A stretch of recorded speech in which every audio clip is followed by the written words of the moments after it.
Want to learn how to do portraits? Well, strap in because this is for you. Before we head into battle, of course, we need to choose our weapon, and these are your brushes. I like to use a pencil brush, but you can personally choose whatever you like, anything that works for you. Next, what you have to do is draw a circle, and apparently I like to do it many times because I'm such an overachiever.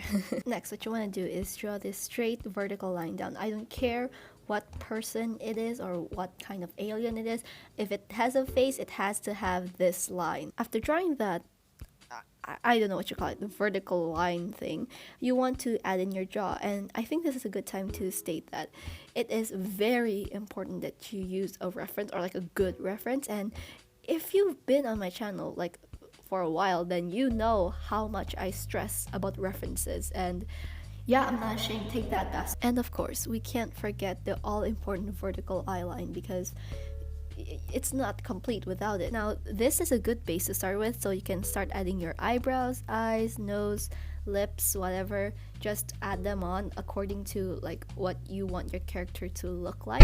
Oh my god, that scared me. What kind of creature is that? Now let's turn this unique creature into something a bit more appealing to the eye, shall we? You can change that by adding their beautiful, luscious, long hair. And I'm saying this because the character that I'm drawing has beautiful, long, luscious hair, and I want to see if you guys know this character. And if you do at this point, then I gotta say congrats to you. A tip that I like to do is that don't try to focus on individual strands of hair. Try to lump them into collective little like groups of hair instead.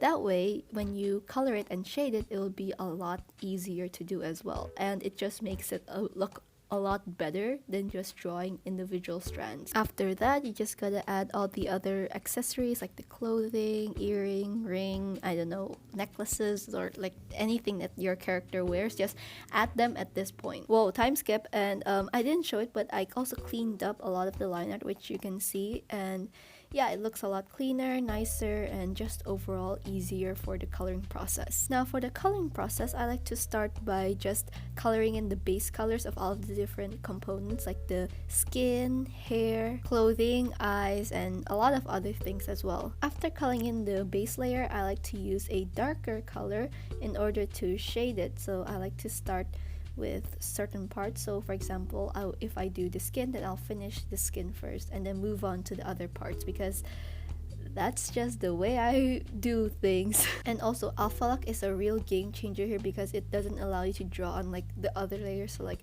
the hair layer or the clothing layer. It prevents that, and this seriously changed my digital art life. After blocking in the darker shades, I like to use the smudge tool to blend it out a bit. This is only something that I started doing very recently, and I am really liking it because it makes it look a lot smoother as well. So yeah, just saying it out there, you know, smudge tool for the win. Now after doing the darker shades, I like to use a like complementary color, you could say, in order to like boost the, I don't know, depth of it, I guess. You know, it just adds a little more spice to the drawings, I guess you could say. I don't know how to say it. After adding the complementary color, I like to go with a very dark color and like, how do I say this? I outline the shading. I don't know why I do this. I've seen other people do it and I like it, so I do it. If you don't, then don't do it. And then sometimes I like to add like a little bit of softness to it by using the airbrush and like adding on a few more darker shades around certain areas. That way it makes it look less stiff and more fluid or soft and things like that. Now all you gotta do is repeat that for the other layers. So just do it one more time, and one more time, and one more time, and keep going until the whole drawing is finished. Now for the rendering, I like to alpha lock the line art layer so that it only colors that area. And then I like to use a darker color from the base color, so that way it looks less harsh than the black outline. And you can do this for the entire artwork, so like the hair, the eyes, the clothing, anything. It just makes it look a lot more soft. Now for the rendering part, I like to do this little trick, so listen up. I like to add like the background layer and add the canvas layer on top, which combines all of the layers of drawings, and then move both layers to the very top, open up the background so that it's visible, and then on top of the canvas layer, I add another layer which has the add setting and is also clipping, has the clipping setting.